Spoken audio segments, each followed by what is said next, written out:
Bonjour à toutes et à tous, on se trouve en direct depuis le Blue Point, donc en face du futur siège de BX1 pour le lancement de BX1 en DAB, donc en radio.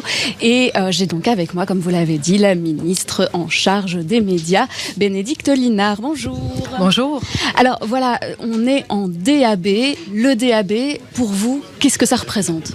On sait que le monde des médias est en train de muter énormément et qu'on a absolument besoin de pouvoir aujourd'hui être beaucoup plus fluide. On ne fait plus un JT télé d'un côté, une radio d'un autre, un journal écrit de l'autre côté. Aujourd'hui, le numérique prend énormément de place. Et donc le DAB, c'est en fait permettre une meilleure qualité d'écoute pour les usagers de BX1, mais aussi de continuer à amener au plus près des Bruxellois et des Bruxelloises de l'information de qualité. Aujourd'hui, il y a également d'autres radios qui se numérisent, qui sont lancées. Pour vous, c'est important, cette pluralité, parce qu'un nouveau média bruxellois, quelque part, c'est une aventure. Alors, je suis persuadée que dans un monde médiatique tel que le nôtre, en Belgique francophone, non seulement il faut viser encore et encore la pluralité des médias, mais aussi pouvoir jouer sur la complémentarité et sur les synergies. Aujourd'hui, si le DAB+ se lance pour BX1, c'est parce que la RTBF donne une fréquence pour pouvoir le faire. À d'autres étages, il y a moyen de travailler entre médias de proximité et autres médias publics. Donc c'est vraiment important aujourd'hui de jouer la complémentarité entre les médias. Alors vous êtes ministre en charge des médias, mais vous êtes aussi ministre en charge de la culture. Et comme vous l'avez peut-être entendu ce matin, BX1 donne une grande part à la culture surtout issue de la Fédération Wallonie-Bruxelles. Pour vous, ça c'est un plus aussi ? Alors je voudrais vraiment saluer et remercier BX1 de s'inscrire de manière un peu inédite dans un mouvement de soutien total aux artistes de la Fédération Wallonie-Bruxelles. 100% de la programmation sera prévue pour des artistes, hommes et femmes, de notre territoire bruxellois et wallon. C'est vraiment un plus pour les soutenir et je pense que c'est aussi une manière vraiment d'avoir une fenêtre de visibilité sur ces artistes qui regorgent de talent. Ce soir, on aura la première émission qui s'appelle Rapology, qui est animée par Queenie, qui parlera de tout ce qui est culture urbaine. En tant que ministre aussi de l'égalité homme-femme, ça c'est aussi un point positif.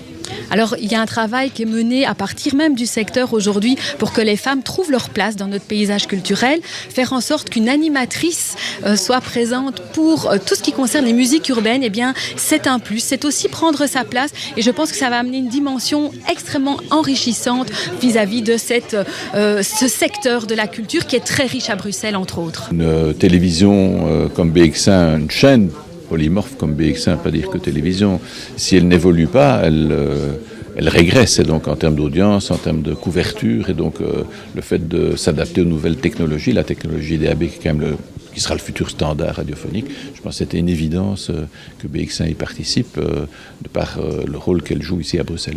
On se trouve ici au Blue Point, on est en face du futur siège de BX1. En 2023, ça devrait être fini, début 2024 on va dire. C'est dans le cadre du plan régional aussi de regrouper les médias de Bruxelles. Pour vous, c'est toujours aussi important d'avoir une cité des médias ? Oui, c'est un écosystème à nul autre pareil en Belgique.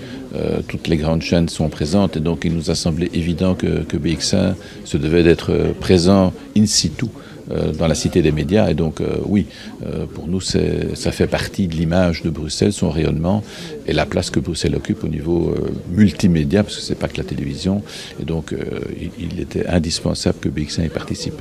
Qu'est-ce qu'on pourra retrouver dans cette cité des médias ?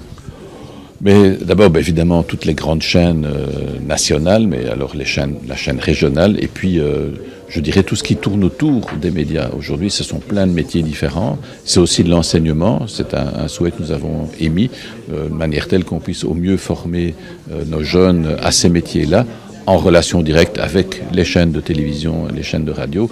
Et donc, pour nous, c'est clair qu'il fallait préserver ce site à nul autre pareil, qui s'est constitué comme ça au fil du temps. Il n'y avait pas vraiment de volonté politique. C'est venu naturellement. Et on s'est dit, on va maintenant coordonner tout ça et donner, je dirais, un cadre urbanistique de développement territorial liées à cette fonction média. On retrouve tout de suite depuis le boulevard Reyers Vanessa L'Huillier qui exceptionnellement n'est pas à mes côtés. Alors si vous nous rejoignez à 13h08, eh bien sachez que nous faisons la fête aujourd'hui encore. Et pour l'occasion, Vanessa récolte des réactions comme celle de Maroun Labaki qui est à votre micro, Vanessa. Mais oui, tout à fait, Fanny, effectivement, hein, c'est la fête, c'est l'effervescence ici. Alors bon, ça se calme un tout petit peu quand même maintenant, mais on a quand même avec nous donc le président du conseil d'administration de BX1, Maroun Labaki. Alors quand vous êtes arrivé il y a 2 ans et demi, on commençait la web radio. Aujourd'hui, voir cette radio qui entre en DAB+, qu'est-ce que vous ressentez aujourd'hui ? Je suis extrêmement heureux, vraiment heureux. Après tout ce temps, ça n'a pas été facile, ça a été long, on a dû beaucoup négocier. Mais voilà, je suis très content pour l'équipe surtout, parce que l'équipe était impatiente, et elle en rêvait de ce développement. Voilà, je suis content pour BX1, parce que BX1 est une boîte qui se développe bien, qui est en train de prospérer, parce qu'elle est au diapason de cette ville en fait. Et je suis content pour Bruxelles, parce que Bruxelles avait besoin et a besoin d'avoir un média régional de service public de qualité comme BX1, voilà. Alors vous êtes un homme de médias, vous avez été longtemps journaliste au soir. On est dans une époque où il y a quand même souvent des rapprochements entre les médias. On parle plutôt de fusion que de multiplicité. Aujourd'hui, avoir aussi un nouveau média, c'est important, vous pensez, pour la démocratie et pour Bruxelles ? Ah oui, bien sûr. Plus il y a de médias, mieux c'est. Voilà. Et il faut que ce soit des médias transparents. Il faut qu'on sache comment ils sont financés, comment ils fonctionnent. Ils roulent pour qui ? S'ils roulent pour quelqu'un. C'est pas du tout le cas de BX1, qui roule que pour les Bruxellois. Voilà. Mais bien sûr, il faut garantir la pluralité des médias, oui, bien sûr. Voilà, et donc nous, c'est ce qu'on essaye de faire évidemment à BX1. On donne la parole à tout le monde, à tous les Bruxellois, et ça, c'est important.